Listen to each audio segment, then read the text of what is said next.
Hi hello all అందరూ ఎలా ఉన్నారు బాగున్నారా? వెల్కమ్ టు ఈమె బిందు డైలీ వ్లాగ్స్ అండి. ఇదైతే రొటీనేనండి. మధ్యాహ్నం ఆఫ్టర్నూన్ లంచ్లోకి అయితే నేనైతే బీరకాయ అండ్ రొయ్యలు కర్రీ చేశానండి. ఇదైతే చాలా సింపుల్, ఇంట్లో అందరూ రెగ్యులర్గా చేసుకునేదానండి. గిన్నె పెట్టేసుకొని అందులో అయితే ఆయిల్ వేసేసి ఎండు రొయ్యలు అయితే వేడి నీళ్ళలో క్లీన్ చేసేసుకున్నానండి. ఆ ఎండు రొయ్యలు అందులో వేసేసి అవి బాగా ఫ్రై అయ్యాక ఉల్లిపాయలు పచ్చిమిర్చి వేసి అవి బాగా బ్రౌన్ కలర్ వచ్చేంత ఫ్రై చేసుకోవాలండి. చేసుకున్న తర్వాత అందులో అయితే అవి బాగా బ్రౌన్ కలర్ వచ్చాక ఫ్రై అయిన తర్వాత బీరకాయ ముక్కలు వేసేసి అవి బాగా మగ్గిన తర్వాత కొంచెం పసుపు ఉప్పు వేసి అవి బాగా మగ్గాలండి.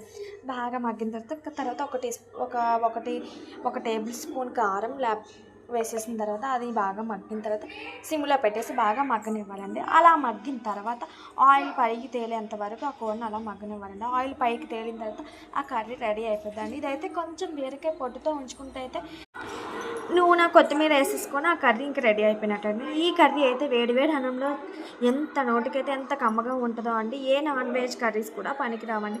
ప్లీజ్ ఛానల్ సబ్స్క్రైబ్ చేసుకోండి ఫ్రెండ్స్, ప్లీజ్ బాయ్.